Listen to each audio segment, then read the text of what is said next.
bersama-sama mendengarkan dan menyimak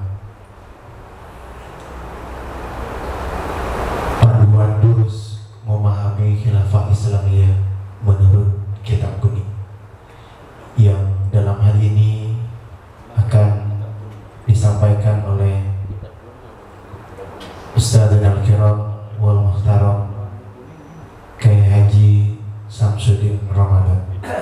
Kepada beliau kami aturkan falyatafadhal masykur. Assalamualaikum warahmatullahi wabarakatuh. Bismillahirrahmanirrahim. Alhamdulillahirabbil alamin wassalatu wassalamu ala asyrofil anbiya'i wa mursalin Sayyidina wa maulana Muhammadin sayyidil awwalin wal akhirin wa ala alihi al-akramin wa radhiyallahu ta'ala an ashabihi wa tabi'in, amma ba'd. Sadatunal kurama wal budara al mukarramun wal muhtaramun, para alim ulama, para asatid yang dirahmati Allah Subhanahu wa taala. Yang pertama dan utama, al-fakir wal hakir mengucapkan ucapan takdiman wa takriman, dan juga mengucapkan banyak-banyak terima kasih atas kesempatan yang telah diberikan al-fakir, sehingga pada pagi hari ini kita bisa bertemu bertatap muka di dalam satu majelis yang insya Allah majelis kita ini dimuliakan oleh Allah Subhanahu wa taala. Dan tidak lupa juga al-fakir wal hakir mengucapkan ucapan ta'ziman wa takriman khusus pada sahibul fadilah al-mukarram wal muhtaram Kiai Haji Said Hamidan, yang tadi sudah memaparkan sedikit tausiah, tapi mengandung makna yang sangat dalam bagi kita semua, wabil khusus dalam konteks perjuangan untuk menegakkan kembali syariatnya Allah Subhanahu wa taala di muka bumi ini. Dan yang kedua, ucapan takdiman wa takriman juga tidak lupa al-fakir sampaikan kepada Habib Khalil yang telah hadir di majelis yang mulia ini. Kita doakan bersama kedua beliau ini selalu mendapatkan kemudahan dari Allah Subhanahu wa taala dan dijauhkan dari semua kesulitan dan kesukaran, dan semua yang dicita-citakan diijabah dan dikabul oleh Allah Subhanahu wa taala. Kemudian juga tidak lupa al-fakir wal hakir mengucapkan ucapan takdiman wa takriman kepada para alim, para asatid, para kiai, para ajengan yang hadir di majelis yang mulia ini. Semoga kehadiran para alim, para asatid di majelis yang mulia ini benar-benar bisa memberikan kontribusi yang besar, kontribusi yang positif, wabil khusus dalam konteks perjuangan untuk menegakkan kembali syariah dan khilafah. Para alim, para asatid yang dirahmati Allah Subhanahu wa taala, mungkin sebelum saya membedah buku saya sendiri ya, ini sebetulnya buku ini yang mukarramun sekalian yang dirahmati Allah, sudah pernah diterbitkan oleh Pustaka Panji Mas ya, waktu itu. Jadi oleh saudara saya, oleh kawan saya Mas Yusron. Ini adalah cucunya Buya Hamka. Jadi waktu itu kita mengadakan pengajian di Simpruk, daerah Simpruk. Jadi itu kajiannya dari alumnus Al-Azhar biasanya begitu. Termasuk di situ juga ada waktu itu Mas Adiaksa Daul ya, sebelum beliau jadi menteri, ketua KNPI. Nah, beliau juga hadir di situ dan tempatnya memang di tempat beliau saat itu. Nah, di kajian Simpruk itulah kemudian al-fakir punya satu gagasan, karena memang tadi yang disampaikan oleh Al-Mukarram Ustaz Said Hamidan, bahwa persepsi kaum muslimin terhadap khilafah ini mungkin barangkali belum utuh. Ini kalau menurut al-fakir belum utuh. Sehingga kemudian pada saat itu saya menulis satu buku yang judulnya itu adalah Menegakkan Kembali Khilafah Islamiyah, dan diterbitkan oleh Mas Yusron pada saat itu. Jadi Pustaka Panji Mas, dan buku itu alhamdulillah sudah tersebar, kalau nggak salah itu sampai yang terakhir itu di Malaysia, kemudian juga di Australia sudah tersebar di sana. Tapi bukunya tidak setebal ini. Jadi bukunya mungkin tebalnya cuma 1 jempol saya ini. Nah, kalau sekarang sudah lumayan tebal. Terus kemudian seiring dengan aktivitas kontak saya dengan para alim ulama, para kiai, wabil khusus para alim ulama yang ada di Jawa, kemudian ada diskusi-diskusi dengan mereka. Akhirnya buku yang diterbitkan oleh Pustaka Banjimas itu saya revisi. Juga atas saran-saran dari teman-teman saya, kerabat-kerabat saya dan juga sahabat-sahabat saya. Dan akhirnya buku itu saya revisi, coba saya lengkapi dengan kutipan-kutipan langsung dari kitab-kitab aslinya. Oleh karena itu untuk di dalam kitab yang berikutnya ini saya ketengahkan juga langsung kutipan-kutipan aslinya. Meskipun juga masih ada beberapa yang salah ketik dan seterusnya, salah terjemahan dan seterusnya.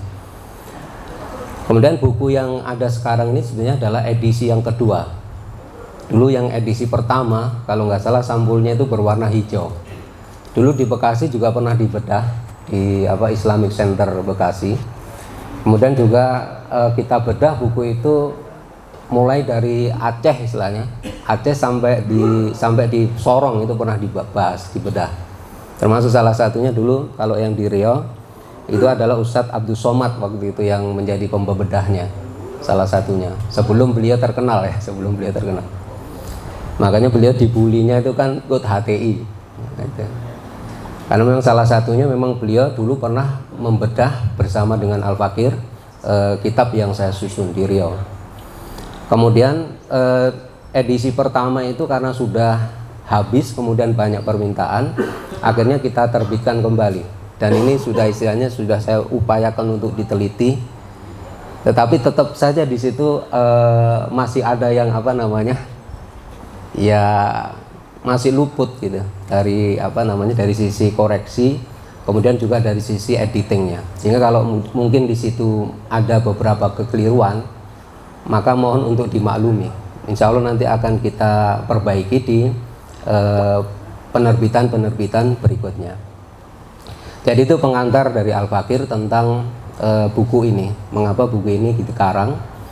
Memang dikarenakan tadi banyak sekali opini-opini negatif, bahkan sekarang ini khilafah, khalifah itu sudah dibully, dikriminalisasi sedemikian rupa, bahkan dianggap ini bukan bagian dari ajaran Islam.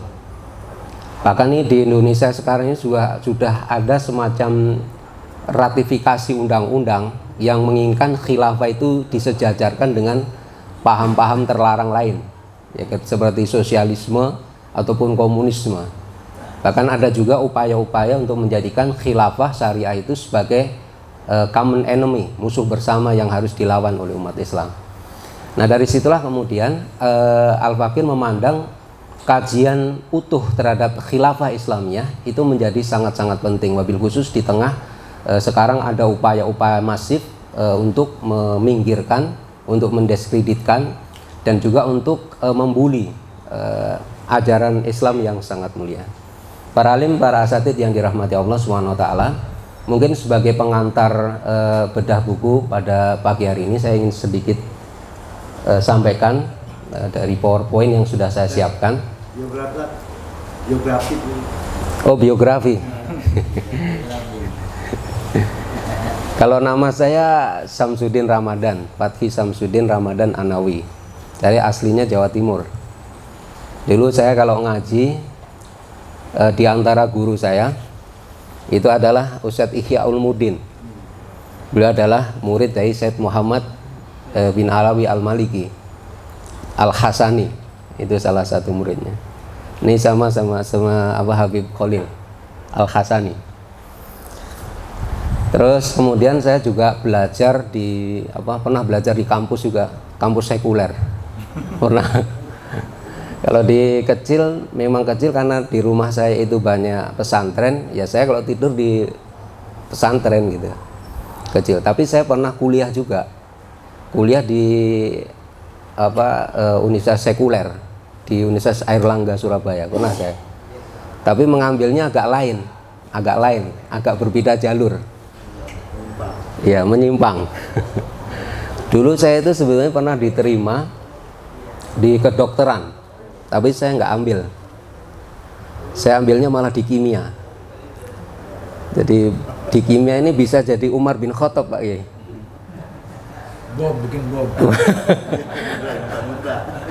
Jadi nakut-nakuti. Kalau saya mah enggak ya gitu.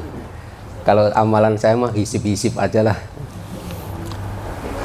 Dan saya ngambil dulu di mata kuliah yang mungkin barangkali untuk di kimia jarang orang ngambil dan enggak mau ngambil. Saya ambil kimia fisika. Sehingga kalau misalnya bilangan-bilangan Schrödinger itu saya paham. Ya macam-macam begitu insya Allah paham lah saya. Kemudian juga saya ngaji banyak lah, ngaji. Kalau ngaji Al-Quran biasanya dari muridnya, karena kita akan diajari di dalam tradisinya Ahlussunnah wal Jamaah. Kalau ngaji itu kan harus ada gurunya, gurunya pun dengan sanad istilahnya. Maka alhamdulillah saya juga menempuh itu. Dan alhamdulillah guru-guru saya pun juga semuanya bersanad, memiliki sanad ilmu istilahnya. Nah, termasuk saya belajar akhirnya cukup lama ya belajar dengan murid-muridnya Syekh Taqiyuddin An-Nabhani rahimahullah ta'ala. Jadi dari itulah kemudian saya belajar tentang siasah, fikih siasah. Dan kalau aktivitas sehari-hari saya biasanya banyak menerjemahkan kitab Al-Mukarram, kitab-kitab bahasa Arab gitu saya terjemahkan.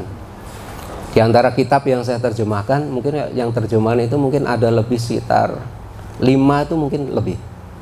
Yang agak tebal itu yang saya terjemahkan itu buku yang ditulis oleh Profesor Hamidullah yang berjudul Al-Watha'iq As-Siyasiyah fi Ahdi Rasulillah sallallahu alaihi wasallam wa Ahdil Khulafa'ir Rasyidin. Itu dokumen-dokumen politik yang ditulis di era Nabi SAW dan Khulafa'ur Rasyidin. Itu saya terjemahkan. Profesor Hamidullah itu adalah seorang pakar sejarah dan juga ulama ahli hadis. Jadi mungkin di atasnya itu Profesor Dr. Mustafa Al-Adhomi yang mungkin banyak ya, murid-muridnya di Indonesia juga banyak. Jadi itu kira-kira sekilas saja biografi dari saya. Dan memang saya hobinya begitu aja, mentarjim, terus kemudian membuat buku. Kalau buku-buku yang saya buat mungkin sudah sekitar 40 judul ya. Ya biasanya diterbitkan di Kema Insani Press atau pernah juga ada yang menerbitkan di Pustaka Al-Kausar Jakarta. Kalau yang di Bogor itu ada Al-Azhar Press, dan juga banyak insya Allah. Ada sekitar mungkin di atas, sekarang mungkin di atas 50 judul. Itu yang saya bikin sendiri, belum yang terjemahan. Dan yang terakhir ini saya terjemahkan satu kitab yang berjudul Muqaddimah Dustur. Jadi tentang Muqaddimah Konstitusi Negara Islam. Itu saya terjemahkan. Dan kitab ini sebetulnya di Banten itu dikaji oleh para alim ulama. Di Banten kitab Muqaddimah Dustur. Jadi saya dulu punya satu forum dengan teman-teman. Itu bermajelis dengan para alim ulama di Banten, ulama-ulama sepuhnya. Itu di dalamnya Kiai Fatul Adim. Di rumahnya Kiai Fatul Adim. Mungkin para alim ada yang paham itu ya. Kalau di Jawa Timur ya seringlah itu dikaji. Di kajian kitab Muqaddimah Dustur. Mungkin sampai sekarang juga masih berjalan kajian kitab Muqaddimah Dustur. Baik para alim, para asatidz yang dirahmati Allah, itu mungkin barangkali sebagai kenalan dari Al-Fakir. Yang pertama yang ingin Al-Fakir sampaikan terkait dengan masalah urgensitas khilafah atau imamah atau imaratul mukminin. Tapi sebelum ke sana saya ingin sampaikan bahwa istilah imamah, khilafah dan imaratul mukminin itu adalah satu istilah yang sifatnya sinonim, mutarodifah, seperti yang dijelaskan oleh Imam Abu Zakaria An-Nawawi As-Syafi'i rahimahullah ta'ala. Dia katakan al-imamah wal khilafah wa imaratul mu'minin mutarodifah. Sehingga kalau misalnya para ulama menyatakan wujubul imamah, itu artinya adalah wujubul khilafah, wujubu imaratul mu'minin. Jadi jangan sampai istilahnya gini, karena saya sering juga diskusi, yang diwajibkan itu kan imamah, bukan khilafah. Kalau imamah boleh apa aja, boleh pakai sistem presidensil, boleh pakai kerajaan gitu. Padahal sebetulnya imamah wal khilafah itu sinonim, mutarodifah. Kalau mungkin ada kutipan-kutipan yang saya sebutkan.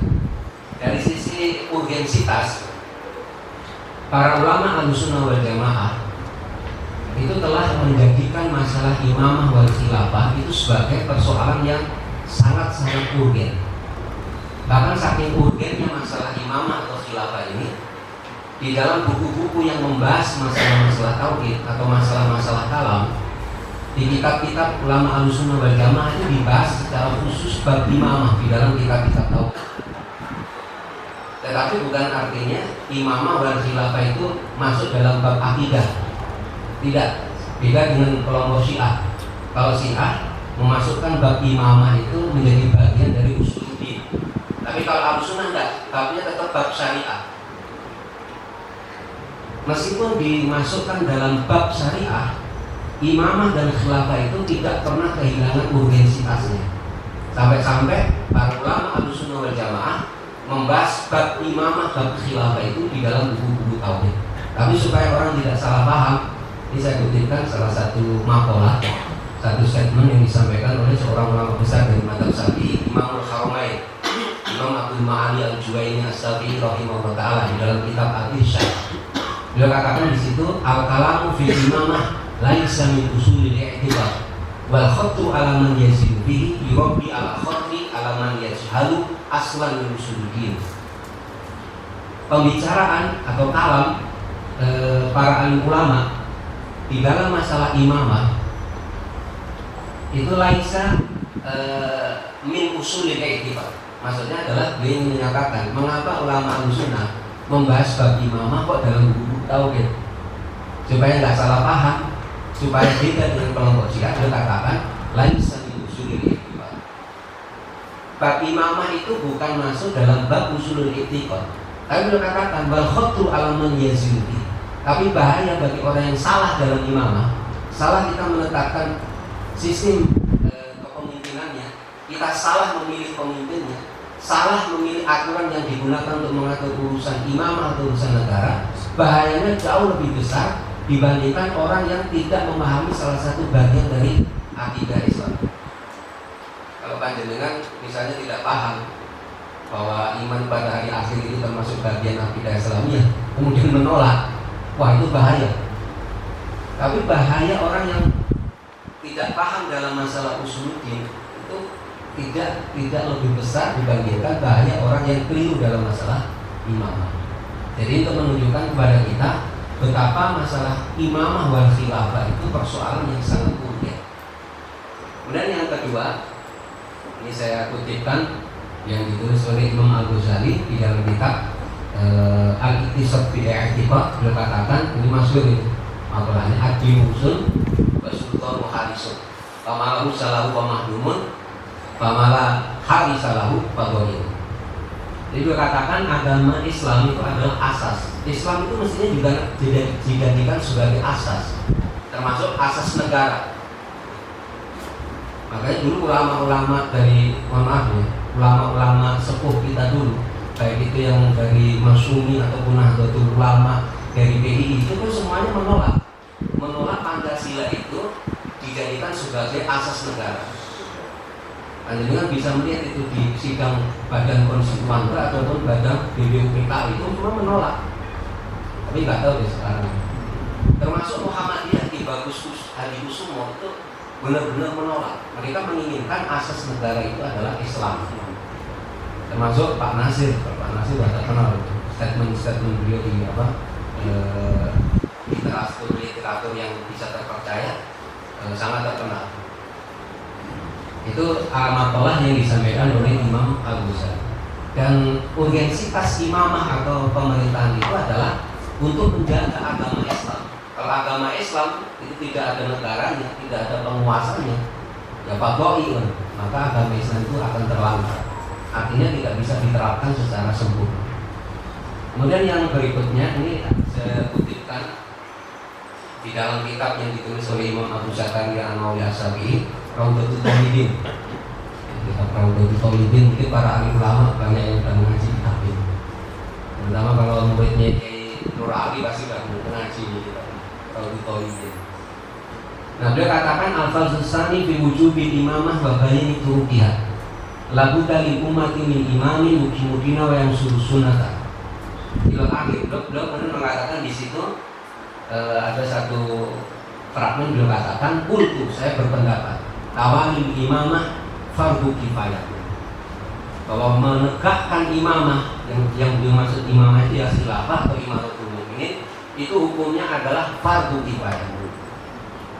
Nah sebetulnya yang paling apa ya, bertanggung jawab kalau ini hukumnya fardu kifayah itu man fihim kafaah.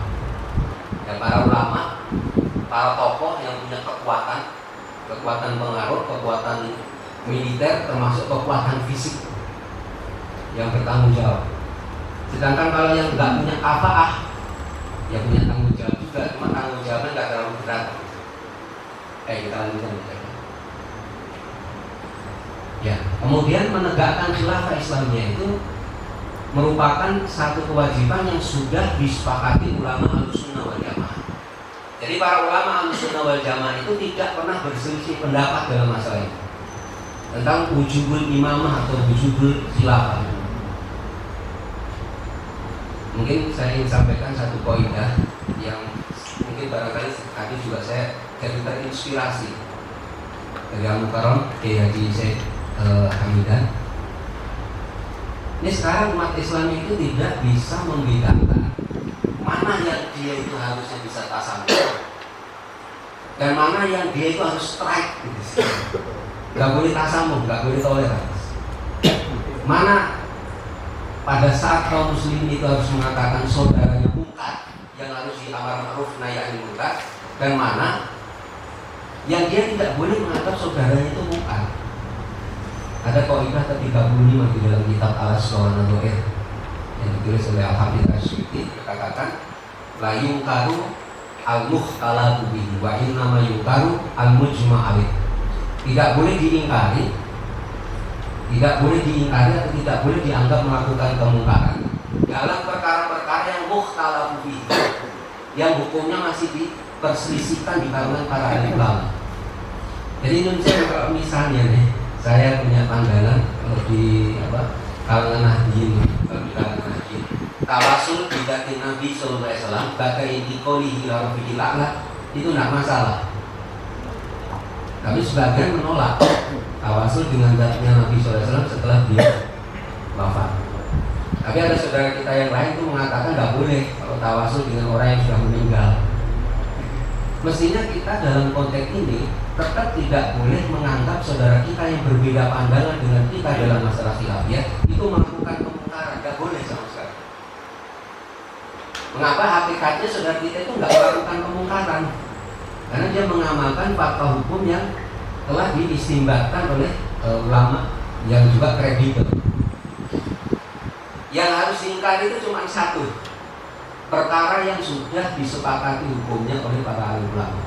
Itu baru boleh kita mengatakan saudara kita itu melakukan kemungkaran. Misalnya kalau ada saudara kita menolak syariah, mungkar, nggak ada toleransi di situ, nggak boleh tasamuh. Tapi kalau masih kunut tidak kunut, masih rakiban gitu, masih masuk dalam ranah mukhtalafu fihi. Sikap kita mestinya tasamuh. Makanya Imam Nawawi mengatakan bahwa hadis man ra'a minkum munkaran falyughayyirhu bi yadihi ilal akhir itu tidak berlaku dalam masalah khilafiyah. Makanya nggak boleh ada amar ma'ruf nahi anil munkar dalam masalah khilafiyah. Mengapa? Karena memang saudara kita nggak melakukan kemungkaran. Ya mungkin mungkar menurut kita, tapi menurut dia tidak. Itu yang dijelaskan oleh para ahli. Nah sekarang ini kan kita tidak bisa tasamuh, itu salah satunya. Kalau muslimin tidak bisa memahami aspek-aspek ini. Ya kalau cuma berbeda tentang masalah-masalah manhaj dan seterusnya, selama itu memang dalilnya dhanniyah, ya kita nggak boleh memaksakan diri. Ya harus tasamuh sebesar-besarnya tasamuh. Baik, kita lanjutkan. Ini saya kutipkan di sebuah kitab Al-Farqu Bainal Firaq yang ditulis oleh Imam Abu Mansur Al-Baghdadi. Ini kalau kita membaca kitab ini jadi serem kalau kita belajar tentang masalah khilafah itu. Jadi beliau katakan begini di dalam kitab itu, di dalam kitab Al-Farqu Bainal Firaq. Mungkin saya terjemahkan langsung aja. Mayoritas ulama Ahlussunnah wal Jamaah sepakat atas pokok-pokok dari pilar agama. Qad tafaqat jumhur ahli sunnati wal jamaati ala usuli min arkanid. Itu dikatakan. Dan setiap rukun darinya itu wajib setiap orang yang berakal mengetahui hakikatnya. Jadi ada perkara-perkara yang oleh ulama Ahlussunnah wal Jamaah itu dimasukkan menjadi bagian dari arkanuddin, pilar-pilar agama Islam. Dan para ulama juga sepakat, siapa saja orang yang menyelisih dalam masalah ini, maka mereka termasuk orang-orang yang tersesat. Nah, di antara pilar atau arkanuddin dalam pandangan ulama Ahlussunnah wal Jamaah itu adalah imamah wal khilafah. Itu pilar yang nomor 12 lihat di dalam kitab Al-Farqu Bainal Firaq yang ditulis oleh Imam Abu Mansur Al-Ghazali. Nah, kalau ini masalah pilar agama, mestinya kita nggak boleh kemudian mencemooh gitu. Seandainya ini dianggap masalah khilafiyah, mestinya sikap seorang muslim kembali ke kaidah yang ditulis oleh Al-Hafidz Ibnu Hajar Al-Hafidz Asy'ari dalam kitab Al-Hasbawani. Mestinya tasamuh, bukan dibully, bukan malah dipersekusi sedemikian rupa. Jadi seandainya masalah ini masih termasuk masalah khilafiyah. Tapi kan sekarang kan tidak seperti itu. Khilafah ini dianggap seperti musuh, bahkan ancaman dari NKRI. Padahal yang jelas-jelas ngancam NKRI, merusak NKRI itu ya kapitalisme, liberalisme, demokrasi yang merusak NKRI. Ini nyun sewu nih, agak tekan juga saya.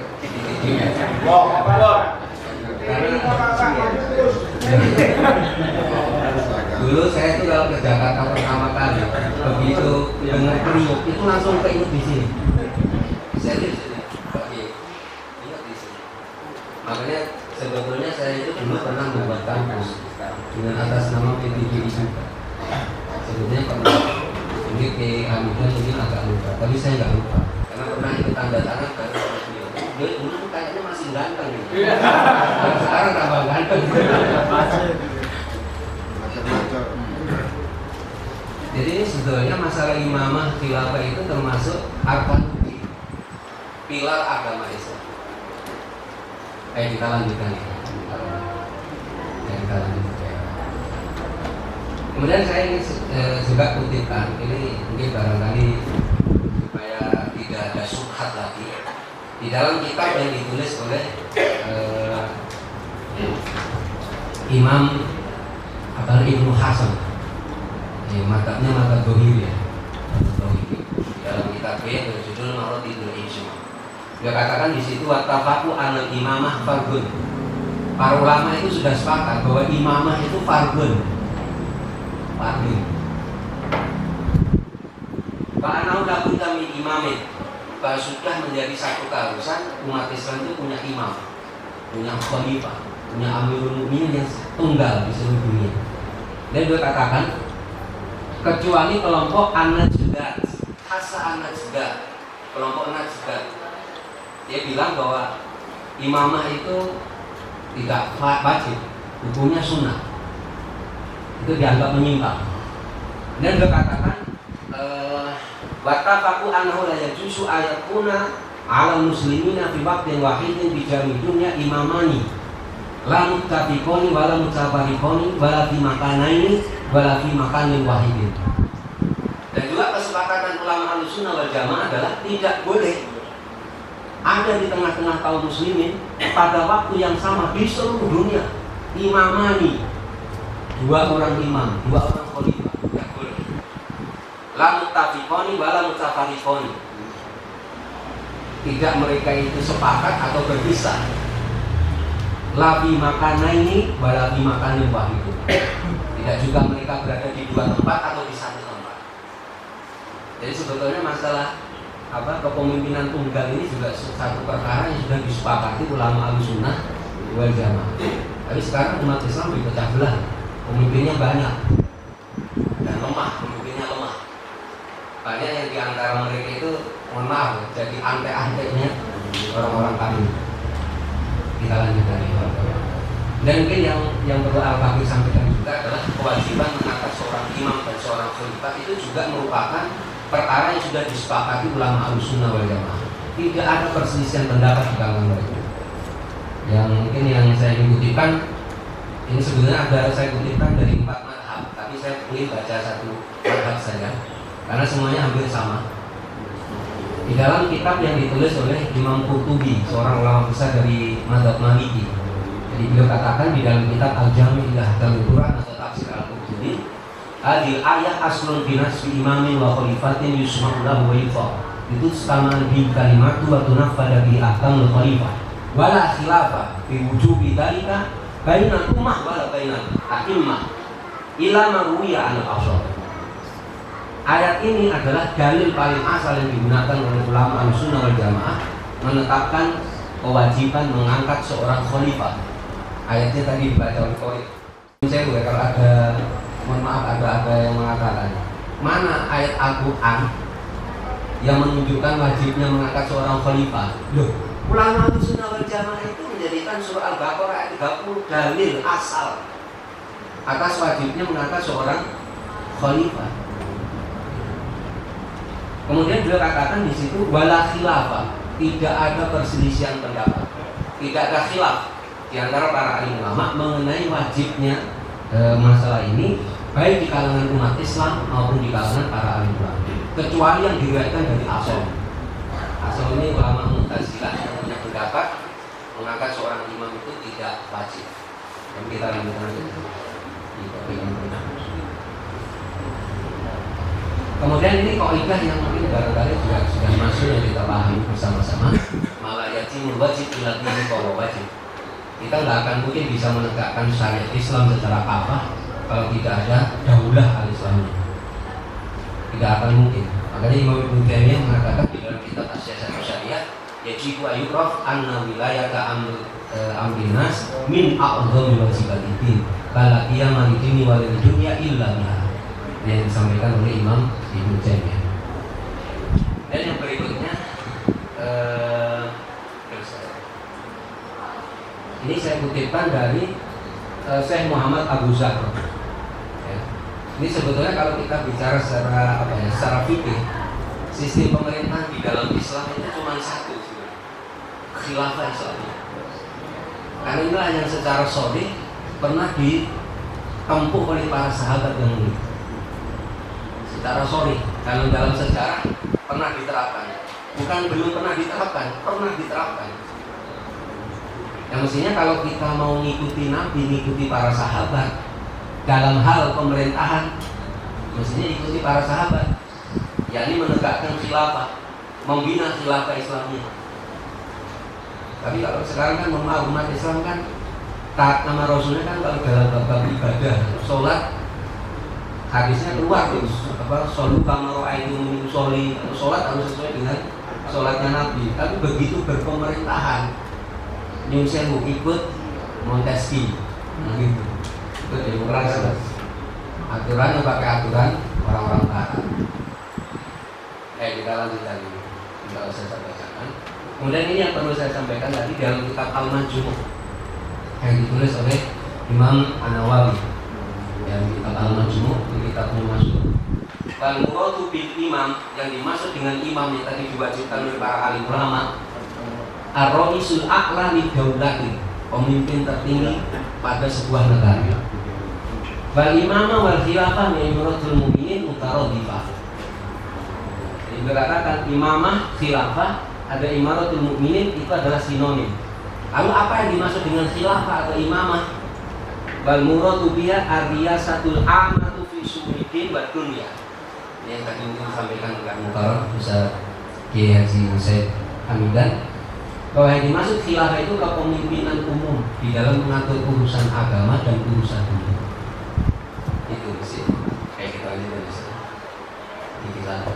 Dan ini kewajiban istighfar bil khilafah, maksudnya menyibukkan diri kita dalam perjuangan ini. Memang kita mestinya harusnya sibuk di sini. Kalau mau berjuang berdakwah Islamiyah, itu justru mestinya para ulama khususnya yang punya kafaah sibuknya di sini mestinya. Dalilnya mana? Dalilnya saya sampaikan. Tapi ini saya sebutkan makalah saja. Makalah yang disampaikan oleh seorang ulama besar dari mazhab Syafi'i juga, dari Al-Alama Ibnu Hajar Al-Haytami Al-Mati Asy-Syafi'i rahimahullah taala dalam kitab As-Sawa'iqul Muhtiqah. Jadi beliau katakan dalam kitab itu, Iklam aidan anna sahabata ridwanullah ta'ala alaihim ajma'ina ajma'u ala anna nasbal imami ba'da inqiradi zamani nubuwah wajibun baja'aluhu ahammal wajibati haitsu istaghfiru bihi an dafni Rasulillahi sallallahu alaihi wasallam. Ini statementnya Al-Hafidz Ibnu Hajar Al-Haytami Al-Mati Asy-Syafi'i rahimahullah ta'ala. Beliau katakan, ketahuilah juga bahwa sesungguhnya para sahabat seluruhnya, bukan hanya mayoritas sahabat, seluruh sahabat itu mereka sudah sepakat bahwa mengangkat seorang imam setelah berakhirnya zaman kenabian itu hukumnya adalah wajib. Bahkan seluruh sahabat menjadikan kewajiban ini kewajiban yang paling penting. Dari mana alasan beliau? Haitsu istaghfiru, karena para sahabat lebih sibuk dengan kewajiban ini dibandingkan memakamkan jenazah baginda Nabi Muhammad sallallahu alaihi wasallam. Nabi kita wafat ini riwayat yang masyhur itu adalah hari Senin, baru dikuburkan hari Rabu Nabi Muhammad. Para sahabat malah sibuk di Saqifah Bani Sa'idah untuk bermusyawarah mengangkat siapa yang akan mengganti Nabi SAW mengatur urusan kaum muslimin. Baru setelah Abu Bakar dibaiat, jenazah Nabi dikuburkan. Padahal menguburkan jenazah dengan segera itu termasuk fardu yang harus disegerakan. Ini lebih-lebih lagi jenazahnya baginda Nabi SAW. Dan ternyata para sahabat menunda pemakaman jenazah Nabi dan dijadikan dalil ulama Ahlussunnah wal Jamaah bahwa kaum muslimin mestinya istighol bil khilafah.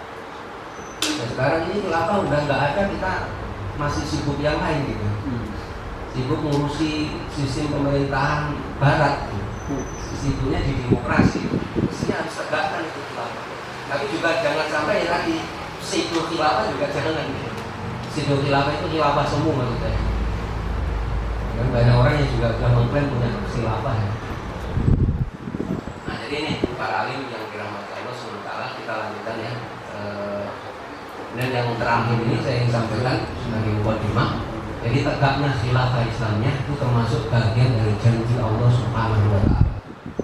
Sehingga sebetulnya kalau kita berjuang di sini, itu hakikatnya kita sedang berusaha untuk menyambut, menyongsong satu janji yang telah diberikan Allah kepada kaum muslimin. Jadi janji kekhilafahan. Ini di dalam surah An-Nur ayat 55. Ini ayatnya mungkin barangkali banyak yang sudah hafal. Ya Allah SWT telah berjanji kepada orang-orang yang beriman di antara kalian dan juga orang-orang yang beramal soleh, la yastakhlifannahum fil ardh. Sungguh Allah akan mengangkat mereka, yakni bagian dari orang yang beriman dan beramal soleh, sebagai penguasa di muka bumi. Kata istikhlaf ini maknanya adalah mengangkat kaum muslimin menjadi penguasa atas seluruh dunia. Jadi kita lihat aja tafsirnya. Ini yang di dalam tafsir Ibnu Katsir, dia mengatakan hadawatu minallahi li rasulihi sallallahu alaihi wasallam bi annahu sayaj'al ummatahu khulafa al-ardi ay a'immatan nas wa ghulata alaihi. Jadi kalau misalnya mohon maaf Pak Jokowi disebut khalifah, itu enggak nemu kita cerita. Enggak nemu. Ini karena dia ini penguasa Indonesia, bukan penguasa seluruh dunia. Orang kata guru saya itu pasti kesimpulan dolar ya mulutnya. Kalau sudah kesimpulan dolar mulutnya biasa begitu. Ngomong nggak jelas sama urusan apa. Kalau urusan bukan khalifah kali, khalifah kali ya. Jadi gitu. Kemudian kita lanjutkan yang mungkin ini Imam At-Tabari, Imam Abu Ja'far At-Tabari. Ini tafsirnya lumayan tua, tafsir At-Tabari. Dia mengatakan pada saat menafsirkan surah An-Nur ayat 55, la yuwarrisannahumullah ardhal musyrikina minal arabi wal ajam. Sungguh dan sungguh Allah akan mewariskan kepada mereka orang yang beriman dan beramal soleh buminya orang musyrik, baik dari kalangan Arab maupun non-Arab. Ini janji yang paling agung. Cuma sekarang ini janjinya sudah sering lupa dibaca. Jadi kita ini sebetulnya sudah diberi janji yang sangat agung oleh Allah. Kita umat Islam akan menjadi penguasa dunia. Cuma kita nggak baca ayat ini dengan benar. Dan berikutnya kita lanjutkan ini supaya panjenengan semua semakin terkomponi di rumah dan terkomponi. Panjenengan yang hadis saja ini sama, asal kali ini sama. Nah ini saya ingin sampaikan satu hadis yang diriwayatkan oleh Imam Ahmad dan Imam Muslim. Jadi baginda Nabi Muhammad SAW itu beliau pernah bersabda, Innallaha zawaliyal ardo fara'aitu masyariqaha wa maghribaha fa inna ummati sayablugu mulkuha ma zuwiyani minha. Baginda Nabi SAW dalam hadis dari Imam Muslim, Imam Ahmad, Imam Dawud, Imam At-Tirmidzi diriwayatkan hadis ini, sesungguhnya Allah itu pernah mengumpulkan, menghimpunkan dan menyerahkan bumi kepadaku satu kali, sehingga aku bisa menyaksikan timur dan baratnya bumi. Dan kekuasaan umatku itu nanti akan mencapai seluruh bagian bumi yang dulu pernah Allah perlihatkan kepadaku. Saya ingin sampaikan satu penjelasan syarah hadis ini dari Imam Abu Sulaiman Al-Khattabi, seorang ulama ahli hadis. Jadi Imam Al-Khattabi, maknanya beliau katakan, anal ardo subiyat li jumlatuha maratan wahidatan. Sesungguhnya bumi itu pernah diperlihatkan oleh Allah kepadaku sekali saja. Fara'aitu masyariqaha wa maghribaha, dan aku bisa menyaksikan timur dan baratnya bumi. Summa hiya tuftahu li ummati juz'an fa juz'an hatta yasila mulku ummati ila kulli ajzaiha. Kemudian bumi ini akan ditaklukkan oleh umatku bagian demi bagian sampai kekuasaan umatku itu mencakup seluruh permukaan bumi. Kalau ini kita nggak punya negara super power nggak mungkin. Tapi yang saya ingin sampaikan para ustadz ini dirahmati Allah, para ustadznya, para aktivis dakwahnya justru tidak sibuk ini mendirikan negara yang dijanjikan Allah, negara yang dimakolahkan para ahli ulama. Tapi saya masih senang dengan demokrasi. Masih senang. Kapan ulamanya berdiri kalau ulamanya saja masih senang pada demokrasi? Makanya di forum yang mulia ini, sebenarnya saya ingin juga bukan memprovokasi ya. Ini saya bahasa orang Jawa Timur kan begitu.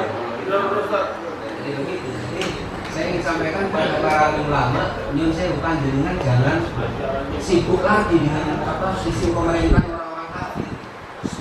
Mestinya kita tegakkan ini, karena ini selain diwajibkan dan dimakolahkan para ulama, disepakati ulama Ahlussunnah wal Jamaah, dan ini merupakan waktu dari Allah, bisyarah dari baginda Nabi Muhammad SAW.